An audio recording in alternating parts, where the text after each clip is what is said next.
Bonjour, bonjour aux gens dans la salle, bonjour aux gens à distance. Je m'appelle Catherine.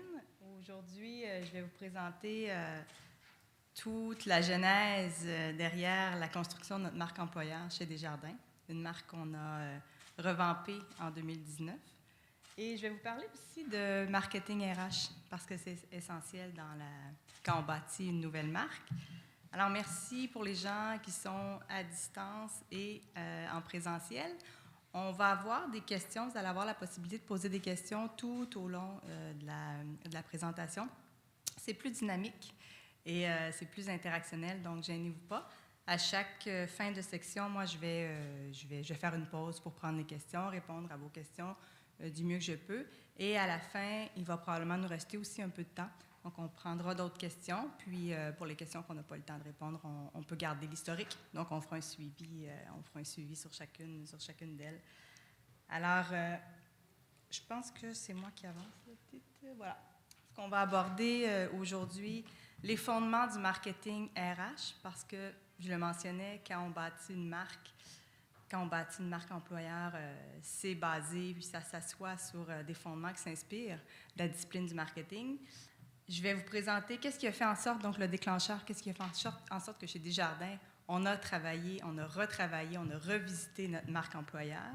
Je vais vous parler de proposition de valeur aussi, probablement un terme qui résonne chez vous, proposition de valeur, persona Desjardins, le concept moteur, la marque comme telle, on va l'examiner ensemble, et puis toute la stratégie de contenu autour de la marque, qui est importante là, à analyser quand on prend un peu de recul, l'ensemble de la stratégie de contenu qui a été développée chez Desjardins. Je vous rappelle qu'on est en 2019, donc je préfère le dire 2 fois plutôt qu'une, je vais projeter une vidéo dans quelques minutes pendant la présentation. C'est une vidéo qui a été faite avant la pandémie. Donc, il y a un peu de proximité, les gens se touchent, c'est normal, c'est une vidéo qui a été filmée en 2019. On me dit de le dire 2 fois plutôt que 3. Donc voilà, je vais le rementionner aussi au moment de la projection. Donc on débute les fondements du marketing. Alors pourquoi, je vais rester près du micro, pourquoi on se parle de marketing RH? C'est rendu essentiel aujourd'hui dans le marché d'emploi qu'on connaissait déjà, nous, en 2018-2019, quand on commençait à se questionner sur la marque. C'est rendu essentiel de prendre une approche marketing pour parler du talent, de prendre une approche marketing puis de l'injecter dans sa marque employeur. Donc, au niveau de l'approche comme telle,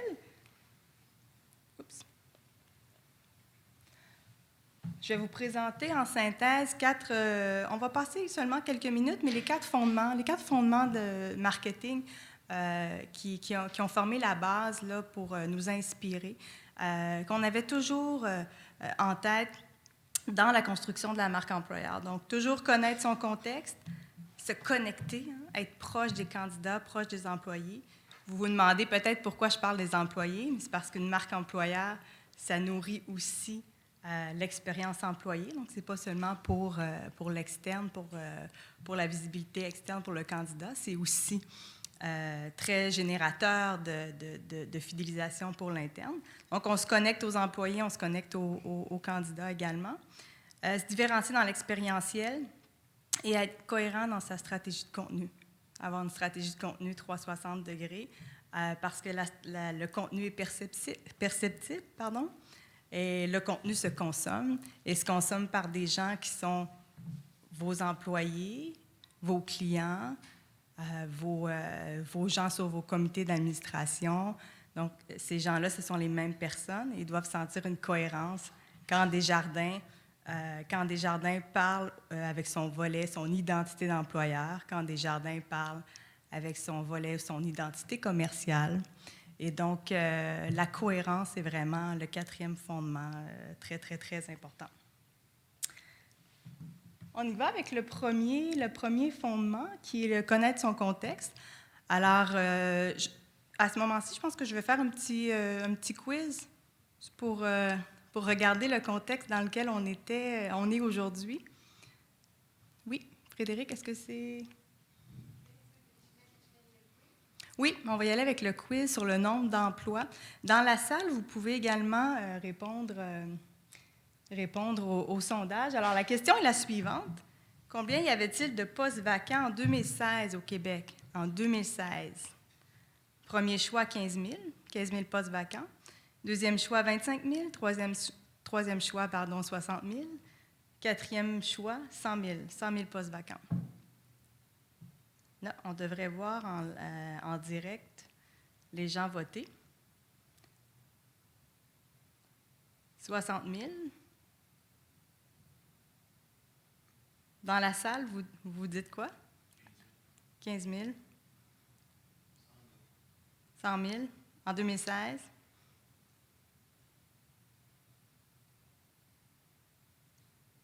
Est-ce que vous avez voté en direct dans la salle aussi? On va y aller parce que si on y va pas, il faut rester juste en répondant. Je vais vous laisser quelques secondes pour répondre. 25 000. On voit que l'algorithme mathématique fonctionne. On a 2 personnes, ça s'est splitté en 2. Je vous ferai pas languir, je vais vous révéler la réponse. 60 000, donc 68 000 en postes vacants au Québec en 2016. On va regarder, donc retenez 60 000, on va regarder le nombre de postes vacants à la fin mars 2021. Donc, on va aller au deuxième sondage. Ah, on est là. Combien y avait-il de postes vacants fin mars 2021, toujours au Québec? 130 000, 145 000, 68 000 ou 110 000 postes vacants? Je laisse un peu de temps.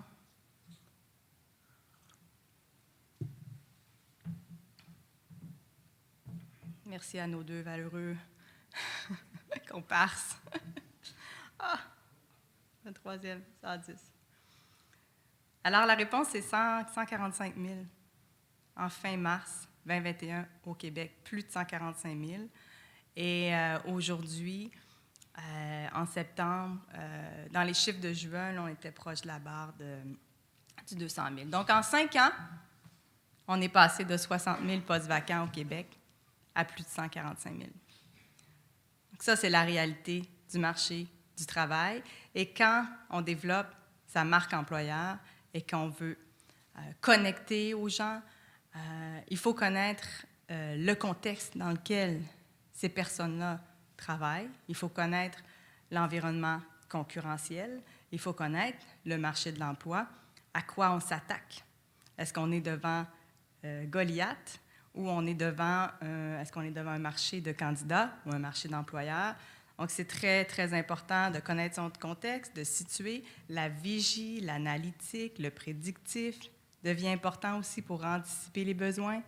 Et donc, c'est ce qui forme le premier fondement pour bâtir sa marque. Donc, c'est absolument nécessaire de savoir à quoi ressemble le marché si on veut tirer notre épingle du jeu dans ce marché-là. Deuxième fondement aussi très important, se connecter au candidat.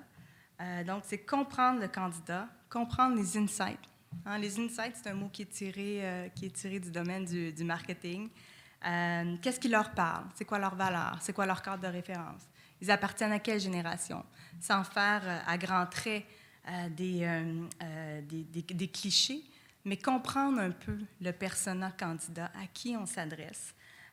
S'adresser à eux de façon personnalisée. On parle de talent nurturing, avoir un vrai dialogue, un échange qui est vrai.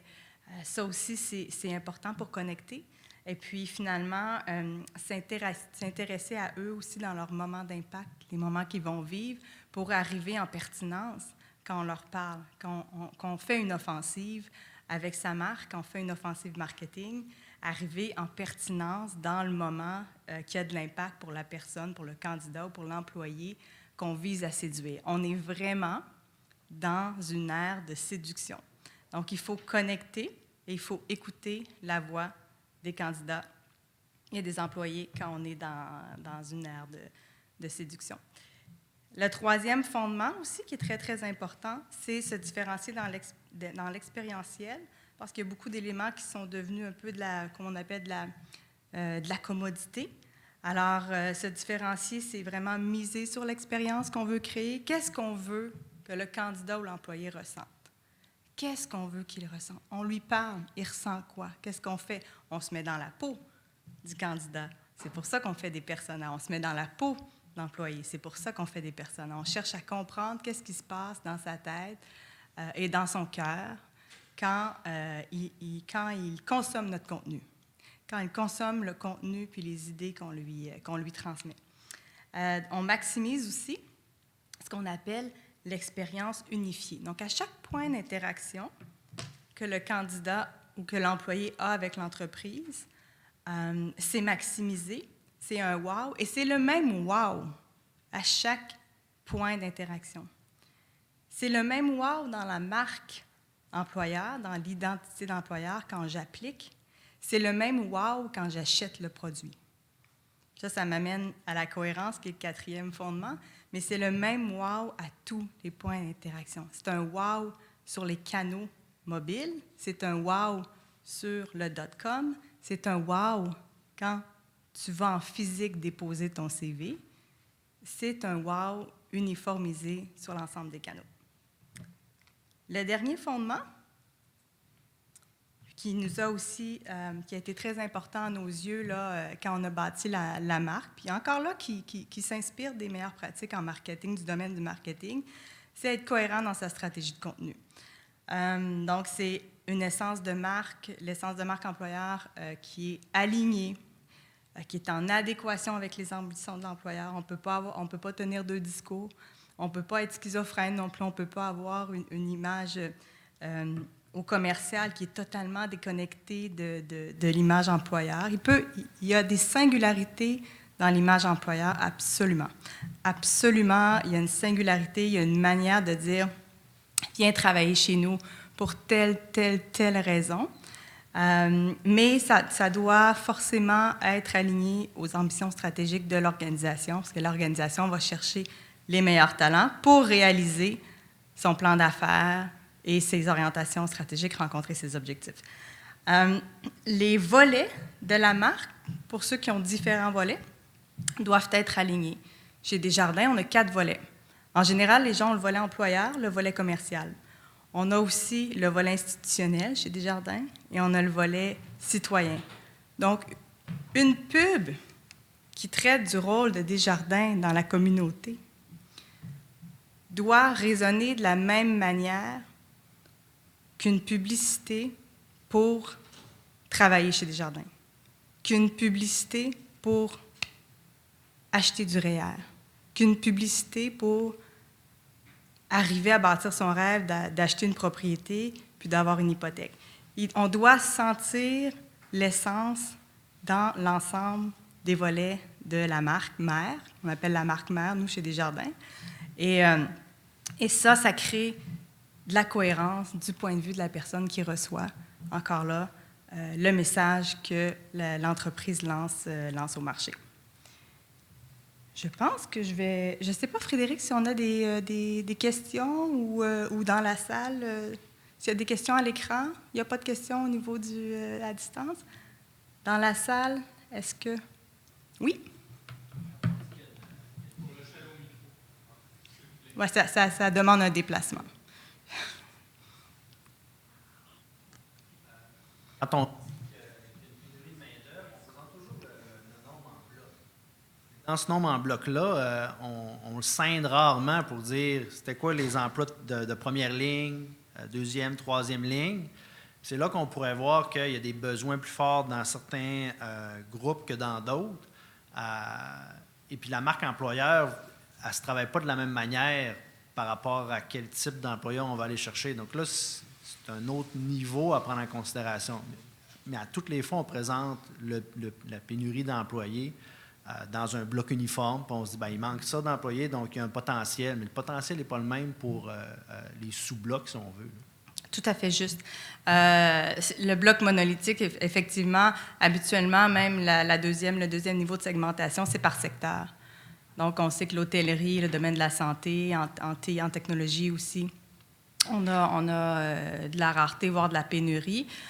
Effectivement, et le point est très juste parce que dans la marque, quand on fait les personas, on dessine le persona général qui teinte l'ensemble des orientations. On a des personas spécifiques. Chez Desjardins, on a un persona général et on a 7 personas spécifiques par métier. Donc, on l'a abordé par métier. On se questionne présentement si on ne devrait pas l'aborder par groupe métier, donc les employés de première ligne, pour abonder dans le même sens que vous amenez. Alors, c'est très juste. Le frontline vit des défis et ont des leviers différents d'un employé qui est un peu plus dans le back-office ou qui livre des projets. Alors, il faut s'adresser à eux avec cette subtilité-là dans le message, comme on s'adresse à nos employés avec cette subtilité-là dans le message, et donc ça doit être commun. Mais effectivement, au niveau de la rareté puis de la pénurie de main-d'œuvre, les chiffres ont souvent beaucoup d'impact, mais il faut le traduire. Il faut faire l'exercice de traduction dans notre business. Qu'est-ce que ça veut dire chez moi? Où sont mes personas? Donc, comment je décline mes offensives? Comment j'utilise ma marque avec les fondements de ma marque, mes ancrages? Comment je le traduis dans mes groupes cibles de personas pour que ça parle? Donc oui, il faut faire cet exercice-là. Je vais entrer dans la portion où je vais vraiment présenter un peu plus la construction, la genèse de la marque employeur. Puis vous allez reconnaître les principes. Si vous ne les reconnaissez pas, vous me le dites. Vous allez reconnaître les fondements normalement là, que je viens de vous présenter brièvement. On se replace en 2017, quand on a débuté les réflexions sur le possible besoin de refaire notre marque employeur, de revisiter chez Desjardins certains aspects de notre marque employeur. On était dans un contexte de, je dirais, rareté, pénurie. On le disait un peu du bout des lèvres en 2016-2017. Ça nous a frappé plus tard, là, en 2018.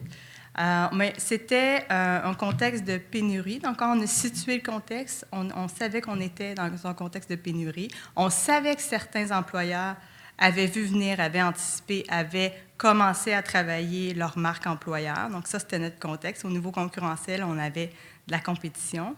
Ça commençait à être agressif au niveau du marché. On voulait simplifier, sophistiquer tout ce qui est en lien avec le talent chez Desjardins. Donc, la marque employeur, ça en fait partie. Ça en fait partie.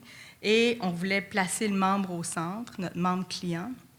Et on cherchait aussi plus de proximité avec nos clients.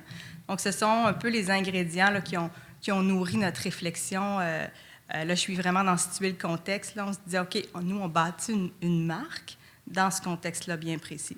Un contexte de rareté, une pénurie qui pointe à l'horizon, des concurrents qui travaillent déjà et qui ont une longueur d'avance sur leur marque, une volonté de nous aussi travailler la marque, mais en cohérence avec l'ensemble des éléments qui fait qu'on a les bons talents, les bonnes personnes sur les bonnes chaises, puis dis-je, les meilleurs talents. Et on voulait aussi le faire pour le membre client. C'est pour eux qu'on place nos employés sur les chaises et c'est dans leur intérêt qu'on veut les meilleurs talents. Donc, on voulait toujours garder le membre client très, très proche de nos réflexions et on voulait être en proximité, on voulait prendre notre proposition de valeur business et l'injecter dans la marque employeur. Donc, je vais vous parler maintenant d'une étape qui précède la marque comme telle. Là, quand je dis la marque, c'est l'image qu'on voit, l'image de marque qu'on voit. Il y a une étape importante qui précède la construction d'une marque, et c'est l'étape où on établit notre proposition de valeur employée. Donc, j'utilise l'acronyme PVE. Je peux dire, c'est proposition de valeur employée, c'est vraiment le point de départ. C'est le point de départ pour connecter. pour connecter aux gens. Donc, en fait, c'est ce que les employés apprécient le plus dans le fait de travailler pour votre entreprise. Donc, dans le fait de travailler chez nous, chez Desjardins. C'est une première connexion qu'il faut faire. Ça a 2 intentions. Faire une proposition de valeur employée, ça a 2 intentions. La première, c'est évidemment d'attirer le talent, donc c'est la marque. S'assurer qu'on rayonne par la marque et que notre proposition de valeur rayonne à travers la marque. La deuxième intention, je l'ai mentionné en début de présentation, c'est l'expérience employée. Il faut s'assurer que notre proposition de valeur résonne chez nos employés. Donc, qu'on réussisse avec le levier de la proposition de valeur à fidéliser nos gens, à les retenir. Rappelez-vous, contexte, rareté, pénurie de main-d'œuvre. On avait donc des gens qui nous quittaient parce que les gens se font courtiser énormément. Alors, la marque employeur, on rayonne. L'expérience employée, on raisonne. Mais toujours en tête ces 2 intentions-là à partir du point de départ, la première marche qui est d'établir sa proposition de valeur employée. Ensuite, deuxième étape importante, créer le persona Desjardins. Là, je parle du persona vraiment général. Alors, on a fait une recherche quantitative, qualitative. On est allé chercher, on est allé se connecter et chercher la voix des employés. Qu'est-ce qu'ils nous disent? Quand ils nous parlent de Desjardins, qu'est-ce qu'ils vivent? Qu'est-ce qu'ils nous disent? Puis qu'est-ce qu'on peut reprendre? Parce qu'à tout près de 52 000 employés, il faut écouter notre gang dans ce qu'on va dire au marché, dans dire voici, travailler chez Desjardins, ça veut dire ça. Puis il y a 52 000 personnes, pour preuve, qui nous le disent. Donc, aller chercher la voix des employés pour bâtir sa marque employeur, c'est gagnant, ça a beaucoup d'impact et c'est ça qui génère le fait qu'on a des candidats avec du fit. Donc, on avait du qualitatif, on avait 9 groupes de discussion. On avait des gens de la première ligne, des gestionnaires, des gens dans le segment 0-2 ans. On voulait ratisser très large pour avoir les opinions. On avait un groupe de candidats. On a réuni ensemble des gens qui ont fait tout le processus d'entrevue Desjardins et qui ont refusé l'offre à la dernière minute. Et on leur a demandé pourquoi. Et on a voulu savoir quelle était leur expérience et où ça achoppe. Donc, on a vraiment, dans le qualitatif, ratissé très large. Dans le quantitatif également, un sondage. Et puis, on a croisé les données. C'est assez classique, mais ça a été très révélateur dans ce qu'on a découvert comme résultat. Donc, on leur a demandé essentiellement, dans le sondage, mais surtout dans les groupes de discussion, qu'est-ce qui vous fait vibrer chez Desjardins? Qu'est-ce que vous aimez? Qu'est-ce que vous appréciez le plus? Qu'est-ce qui fait que vous vous levez à chaque matin? Et on a utilisé c'est un format groupe de discussion atelier. Alors, on les plaçait dans des contextes précis. On allait chercher, on avait beaucoup d'images. On leur demandait de se positionner, de nous parler de ce qu'ils ressentent. Donc, on connectait un petit peu dans ce sens-là. Et ça, ce que ça nous donne, les résultats qui sont tirés du qualitatif et du quantitatif, bien, ça nous donne les forces motrices et ce qu'on appelle les forces un peu plus restrictives. Donc, qu'est-ce qui fait que chez Desjardins, tu es propulsé, force motrice, et qu'est-ce qui t'éteint un peu chez Desjardins? Donc, il faut regarder aussi les forces un peu plus restrictives pour les travailler aussi puis s'assurer que c'est résorbé. Donc, au niveau des forces motrices, ce que ça nous donnait, les gens apprécient le travail est stimulant, ce qu'on leur offre, c'est stimulant.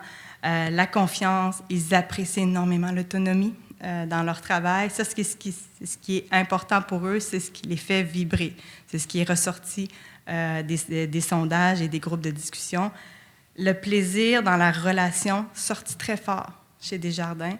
Le plaisir au travail, les relations, le plaisir avec les collègues, sorti très fort. La relation avec le gestionnaire et les horaires de travail également. Et dans ce qui était un peu plus restrictif au niveau de ce qui nous freine un peu plus, ce qui était moins apprécié, c'est que les gens ressentaient moins que leur opinion était importante. En fait, je vais nuancer. il se sentait très écouté du supérieur hiérarchique, le supérieur qui est en proximité, puis il sentait que quand l'idée, au-delà du supérieur hiérarchique, l'idée se perdait. L'idée se perdait un peu dans le système. Et c'est en ce sens-là qu'ils ressentaient moins que leur opinion était importante, mais très, très forte proximité avec le gestionnaire. Donc là, ils se sentaient écoutés. Et bon, on avait un enjeu aussi de reconnaissance, de l'appréciation du travail. Je tiens à préciser des enjeux qui aujourd'hui ont été retravaillés. Donc, l'organisation a été en action sur les forces restrictives. Mais ça donne une lecture juste de ce que l'employé peut ressentir, l'employé sur le terrain, l'employé qui se lève à chaque matin pour venir chez Desjardins. On a aussi bâti, je le mentionnais, le personnage général. Le personnage général chez Desjardins, c'est un ou une, c'est plus une, hein, parce qu'on a plus de femmes chez nous, chez Desjardins. Mais c'est une personne qui veut faire une différence dans la collectivité. C'est une personne qui va qui est un peu comme un marathonien, lentement mais sûrement. C'est ça, le personnage Desjardins, donc très précis. Tout est attaché dans les projets. Nous, on appelait ça le marathonien. Il y a typiquement chez Desjardins aussi, on a un énorme besoin de s'accomplir, de s'épanouir, pas seulement dans le travail. Ce qui est ressorti, c'est qu'il y a un besoin fort d'épanouissement dans l'ensemble des sphères de la vie. Et comme employeur, on est responsable d'honorer ça. Et ça se traduit par toutes sortes d'initiatives qu'on peut mettre en place pour répondre à ça. Nos gens nous disent qu'ils ont besoin de s'épanouir au travail, mais dans l'ensemble des sphères, il faut répondre à ça. C'est ressorti très fortement. Il y a eu aussi une certaine pointe d'inquiétude par rapport au marché du travail, par rapport aux emplois. C'est ressorti assez fortement, donc on l'a pris en note, que nos employés étaient inquiets. C'est des données 2018 pour une marque qui est sortie en 2019. Aujourd'hui, c'est tout autre. Chez Desjardins, on a maintenu tous les emplois pendant la pandémie. Chez Desjardins, on s'est énormément investi dans le bien-être de nos gens. Donc, si on refaisait un petit coup de sonde, ce serait différent aujourd'hui, je crois, à certains égards dans les résultats. Ça, ce sont les résultats 2018. Mais tout ce qui est faire la différence, faire collectivement la différence, trouver des solutions ingénieuses et honnêtes pour aider le client, aider les gens, ça fait partie de l'ADN. Et c'est ça qu'on a repris dans le concept moteur pour la marque. Donc, si je fais la synthèse, on a regardé nos forces motrices, on a analysé les forces restrictives également, on a bâti le persona, on l'a compris, on l'a étudié, on s'est questionné, on s'est challengé, c'est très challengeant, on s'est challengé. Et ce qu'on retient, ce sont nos ancrages, et c'est les ancrages qu'on vient injecter dans la marque. C'est les ancrages qui viennent teinter, ça va être quoi notre concept de marque? Donc, nos 3 ancrages chez Desjardins, c'est travailler pour une organisation authentiquement humaine. Vraiment, ça fait vibrer les gens. On l'a entendu, on l'a lu, on nous l'a dit. Maximiser son potentiel dans toutes les sphères de sa vie. Ça, c'est le bout où les gens nous disent qu'ils veulent se réaliser. Donc, ça, c'est aussi un ancrage très, très, très important qu'on devait ressortir au marché. On devait trouver un moyen de faire parler ça. Et trouver des solutions dans l'intérêt des membres, servir l'intérêt des membres, trouver des solutions, être ingénieux, arriver à une proposition au client qui est au-delà de ses attentes. Ça, c'est très, très, très important. Et pas uniquement du frontline. Ça, c'est pas sorti uniquement des gens dans le groupe de discussion des employés de première ligne. C'est ressorti partout, très fort. Donc, les gens veulent aussi trouver des solutions pour un collègue, même s'ils sont dans le back-office. Ils veulent arriver à régler des problèmes dans le quotidien. Ça les drive énormément. Alors, fort de tout ça, est-ce qu'il y a des petites questions sur le chat, Frédéric? Non? Parfait. Je vais continuer à ce moment-là pour arriver dans les temps. Fort de toute cette information-là, qu'on a synthétisé, résumé, qu'on s'est approprié, là, on était prêt. Là, on était prêt à bâtir la marque. Donc, la marque, c'est ce qu'on voit. La marque, c'est ce qui est visible au marché, sur une affiche, sur un post, c'est ce que le candidat voit, c'est ce que l'employé voit surtout. Alors, ce que je vais faire pour la prochaine section, je vais vous présenter un peu à la manière du pitch qui a été fait aux employés. Je vais vous présenter vraiment la marque comme telle, de la façon dont on l'a amenée aux employés. Puis ensuite, on regardera un peu, je dirais, l'arrière-scène. Tu sais, finalement, comment qu'on a bâti. À partir du moment où on avait la marque, ça, c'est la première étape. Parce que tes contenus, tu dois les diffuser, tu dois embarquer ton monde, ils doivent devenir des ambassadeurs de la marque employeur. Donc, je vais vous parler aussi de comment on a diffusé la marque. Mais si je présente la marque comme telle, le concept, en fait, ce qu'on a dit aux gens, aux employés, puis ce qu'on a dit aux exécutifs, puis ils le savent, c'est que pour un leader socio-économique comme Desjardins, une coopérative socio-économique très impliquée dans la communauté, le recrutement, ce n'est pas que du recrutement. Ça ne s'arrête pas là. Ça s'inscrit vraiment dans un système de valeurs qui est plus large et qui nous positionne comme une institution humaine. Et ça, on l'avait entendu des gens qui avaient été interviewés. Donc, ce qui les fait vibrer, c'est la même chose. Le fait qu'on positionne Desjardins comme un acteur de la communauté, ça fait aussi vibrer les employés. Puis ils nous l'ont dit. Ils nous ont parlé de l'humain. Chaque anecdote, chaque fait qu'ils relataient, chaque réponse aux questions mettait l'humain de l'avant. Donc, dans notre marque employeur, c'est l'humain avant tout, assurément. On travaille pour une organisation authentiquement humaine qui fait la différence. Mais ça, toutes les organisations vont le dire quand elles vont présenter au marché leur identité d'employeur. Viens chez nous, tu peux faire la différence. Mais la petite twist des Jardins, c'est qu'on ne le fait pas seulement pour faire la différence pour soi, c'est qu'on aime contribuer à quelque chose qui est plus grand que soi. C'est ça la différence des Jardins sur le volet humain. Ensuite, se réaliser pleinement. Autre élément que les gens nous ont mentionné à énormément de reprises, très, très, très convergent, se réaliser pleinement. Donc, c'est maximiser le potentiel dans toutes les sphères de notre vie, très important pour les gens. Mais, donc, c'est s'accomplir dans son travail, oui, ça, tous les employeurs vont le dire. Viens chez nous, on va te donner du défi, tu vas avoir de l'avancement. Veux-tu qu'on parle de ta carrière? Chez Desjardins, c'est différent. On veut se réaliser dans toutes les sphères de notre vie, comme un parent, un ami, un parrain.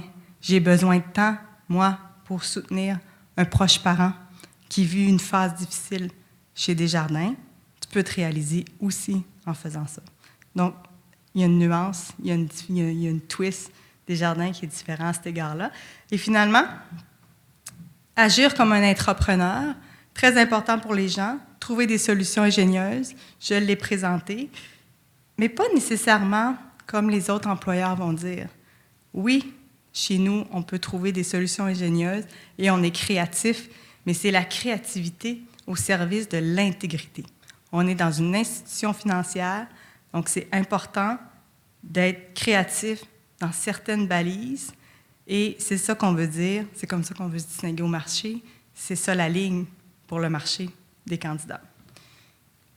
Donc finalement, vous voyez, quand on analysait nos scores puis qu'on se comparait à d'autres entreprises, on voyait une différence. C'était subtil, il y avait une twist, il y avait une touche, il y avait un petit quelque chose chez Desjardins. Il y avait une différence dans ce qu'on fait, la manière dont on le fait.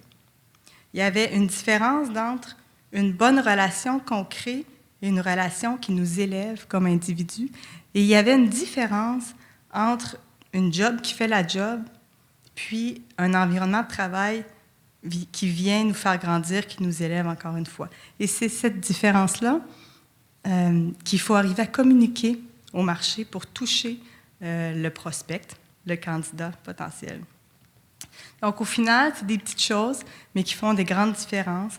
Et c'est ça qu'on a voulu dire aux employés d'aujourd'hui et aux employés de demain, donc aux candidats. On a voulu leur dire que chez Desjardins, on ne compte pas un poste, on engage une personne. Nuance. Chez Desjardins, on ne t'offre pas un travail, on t'offre de te réaliser au travail. Nuance. Et est né le concept Nuance de la marque employeur Desjardins avec l'ensemble des travaux de réflexion qui ont culminé vers une pancarte ou des posts. On peut le voir comme ça, mais derrière, il y a tout un travail identitaire, si je peux dire, autour de la marque, autour de l'élaboration de la marque employeur. Je vais aller... Il me reste combien de temps, Frédéric? 20 minutes peut-être? 20 minutes? OK. Je vais peut-être accélérer. Est-ce qu'il y a des questions sur le temps que ça a pris pour passer ces étapes, sur ce qu'on a ressenti? Est-ce que vous avez des questions sur le processus comme tel avant que j'aille à la stratégie? Oui?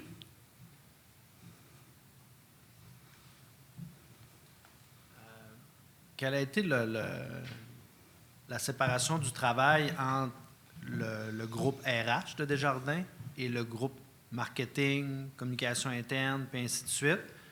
C'est pas qu'il y ait de chevauchement. Oui, de chevauchement, puis c'est parce que ça rayonne à plusieurs niveaux. Là. Donc, comment c'est séparé ce travail-là? Est-ce qu'il y en a qui avaient une prédominance ou ainsi de suite? Parce que le marketing peut pousser fort puis écraser les RH et vice-versa. Effectivement.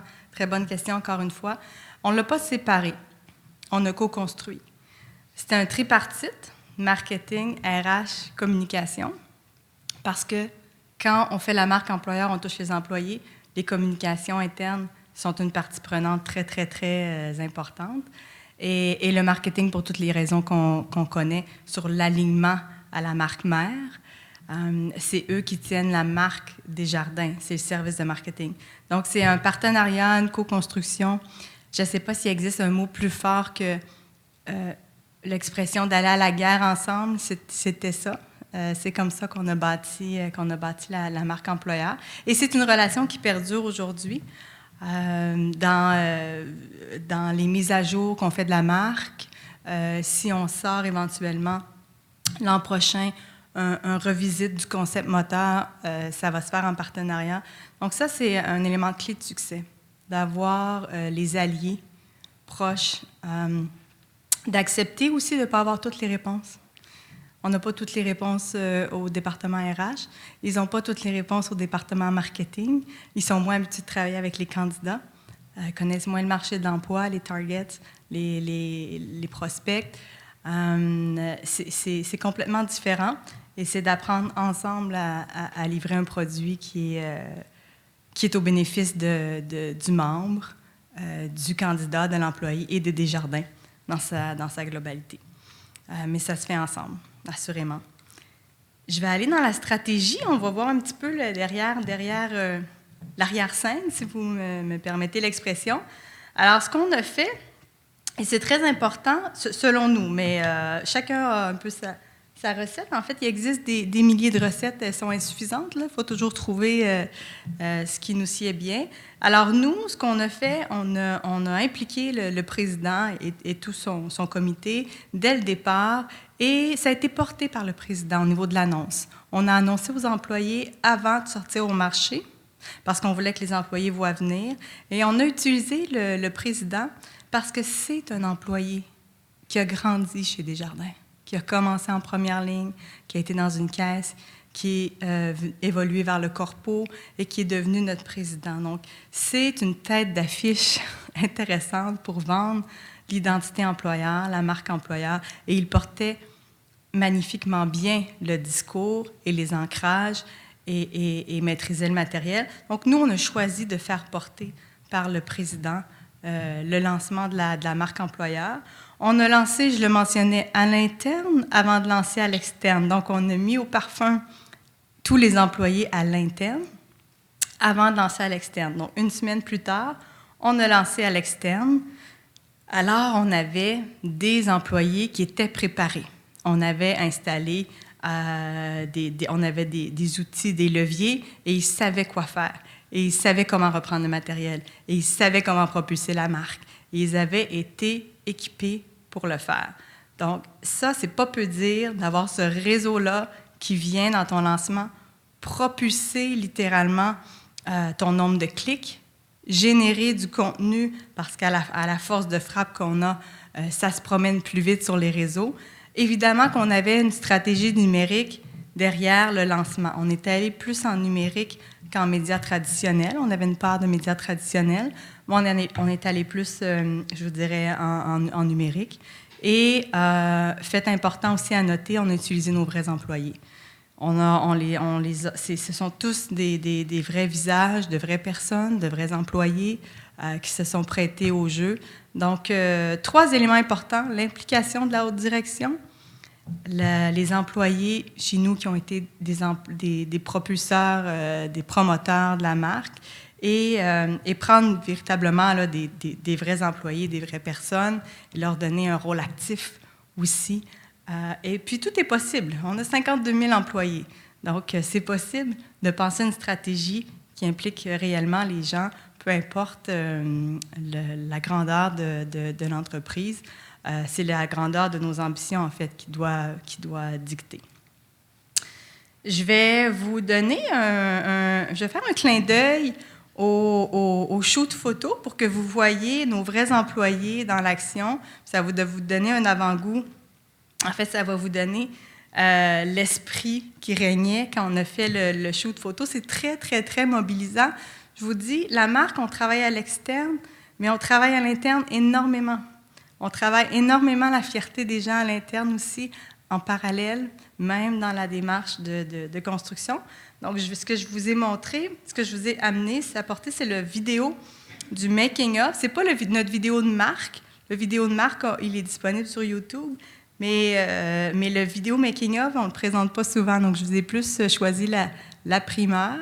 Je ne sais pas si on peut partir la vidéo du tournage ou est-ce que c'est moi qui le part? Non, je pense que vous le partez à la régie. Merci. Au Shooting Desjardins, 5 jours de shooting photo, Québec, Montréal, Toronto. On mobilise les employés pour qu'ils se sentent investis dans leur engagement auprès des Desjardins. C'est-à-dire qu'on a fait un appel de candidature. 2200 employés ont répondu à l'appel. Il y a 75 employés qui vont avoir le plaisir d'humaniser, de représenter Desjardins. Venez-vous-en, on commence ça là.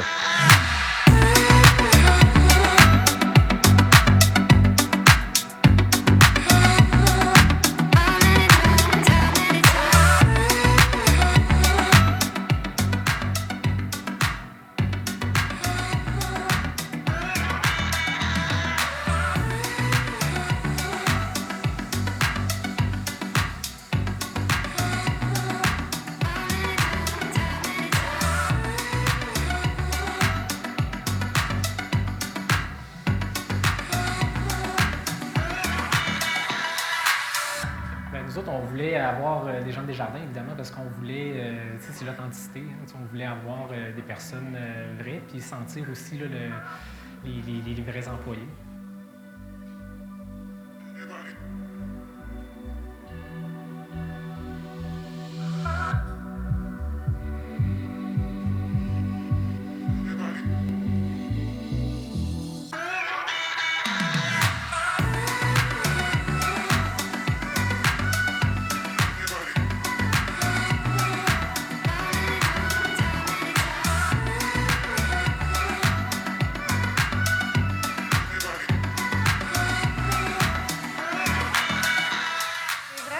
Ma journée de shooting photo. It was wonderful. It was an excellent experience. I had a wonderful time. The staff here were awesome. L'énergie, la musique, c'était festif.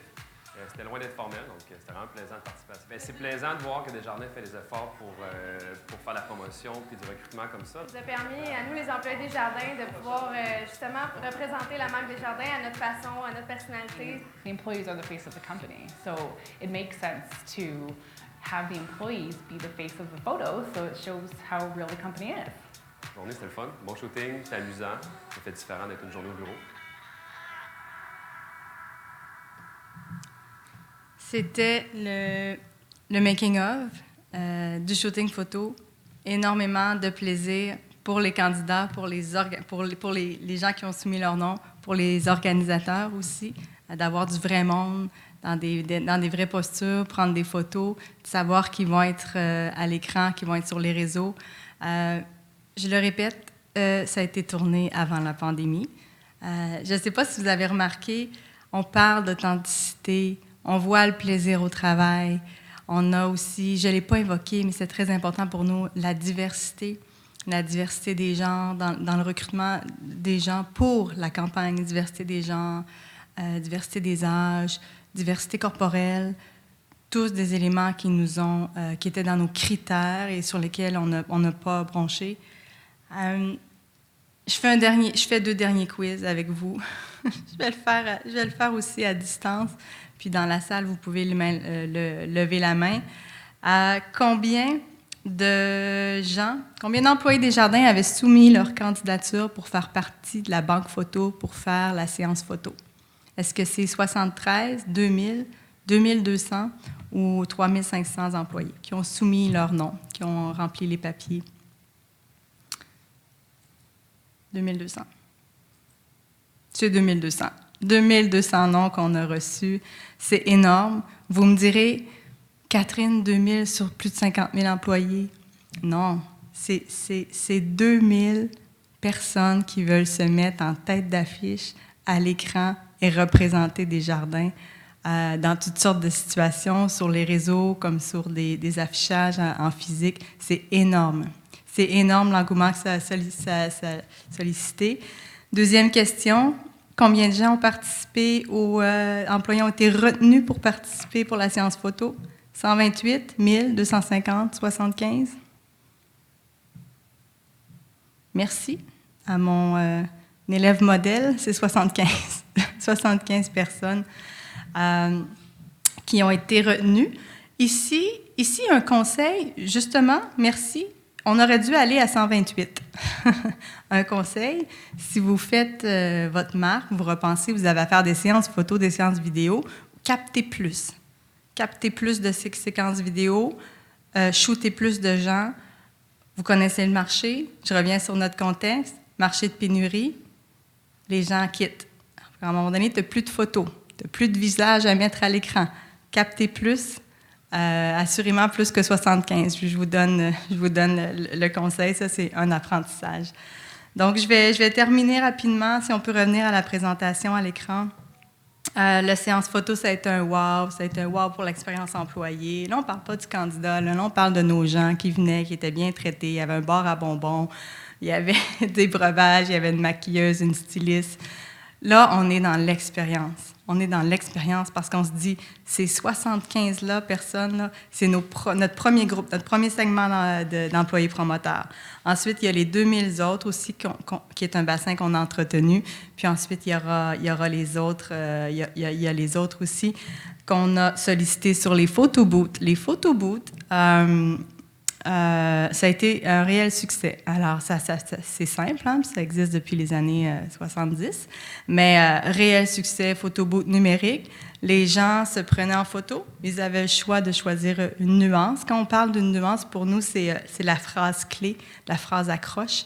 Donc, ils avaient 3 choix. Ils prenaient la photo, prenaient la nuance qu'ils souhaitaient et ils la redirigeaient tout de suite sur leur LinkedIn. Donc, sur le LinkedIn, il y avait du partage énormément, il y avait de la fierté qui était générée.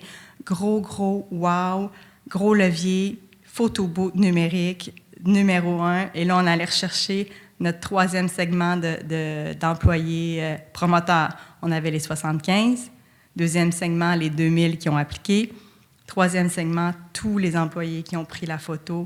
Et ça a donné un beau succès. On avait aussi dans notre stratégie ce qu'on appelle un affichage d'impact. Nous, on ne voulait pas être gênés d'aller au marché, on connaît notre contexte, avec quelque chose de fort, avec un affichage d'impact. On avait des affichages géants, donc on avait à des endroits stratégiques.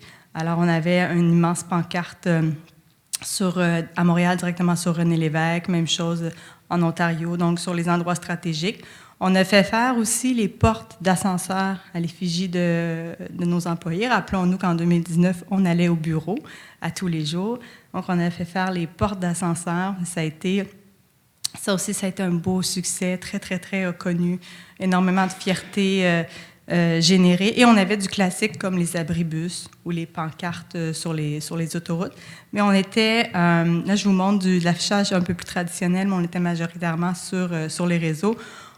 Rappelez-vous du fondement de la cohérence dans la stratégie. Alors, tous nos salons d'emploi, à l'époque qui se faisaient en physique, étaient habillés de nuances, étaient habillés avec la nouvelle marque. On avait un quiz nuances qu'on faisait passer aux candidats et on pouvait leur révéler un peu leur personnalité. Puis, ça s'est très apprécié également. Puis, on avait toutes sortes d'outils qu'on mettait en valeur. On avait des cartes miroirs. On avait, en fait, on a intégré aussi ça, l'image de marque employeur dans nos programmes RH pour faire rayonner à l'interne aussi, puis pour que les gens reconnaissent l'imagerie, donc reconnaissent la signature.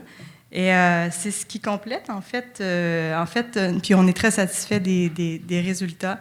Un impact positif sur la fierté dès le départ, dès que le président a lancé, impact positif sur la fierté. La fierté, c'est aussi la réputation. Donc, le lien était pertinent pour nous.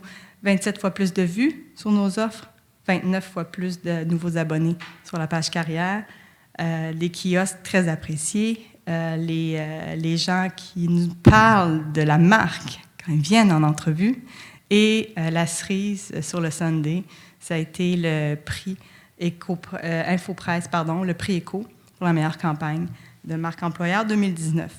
Donc, ça conclut un peu la présentation, puis je reviendrai en quelques conseils. Oublions jamais qu'une marque se bâtit dans un contexte. Aujourd'hui, on est dans un contexte de pandémie. Donc, ce qui intéresse beaucoup les gens, c'est le bien-être, la flexibilité. Hein, c'est des thématiques où il faut s'assurer de les rejoindre. La voix du candidat et de l'employé, c'est au cœur de la proposition de valeur. Il faut se connecter, il faut les écouter. Et il ne faut pas juste prendre la voix puis rien faire. Il faut réagir et il faut activer des leviers qui sont en cohérence avec ce qu'ils nous ont dit. L'expérience va toujours faire la différence et l'alignement puis la cohérence, c'est encore clé, même si c'est un vieux concept, c'est essentiel d'en élaborer sa marque employeur. Voilà, ça conclut la présentation. Je ne sais pas s'il y avait des questions sur l'ensemble de l'œuvre ou des réactions, ou je ne sais pas si vous êtes en réflexion sur votre marque employeur, les gens dans la salle. Ah oui, il faut aller au micro. C'est le seul investissement que je vous demande. Alain Forget, Gros-Pur, très Bonjour. heureux d'avoir assisté à ta présentation. Ça me donne plusieurs outils, étant vice-président d'Agropur, et on travaille actuellement sur le revampage de notre marque employeur. Fait que plusieurs bonnes idées qui ont été lancées. Je vais essayer de les mettre en application. Merci, c'est gentil. C'est bon. Mais merci beaucoup. Merci de votre écoute et bonne chance dans l'élaboration ou le revamping de votre marque employeur. Merci.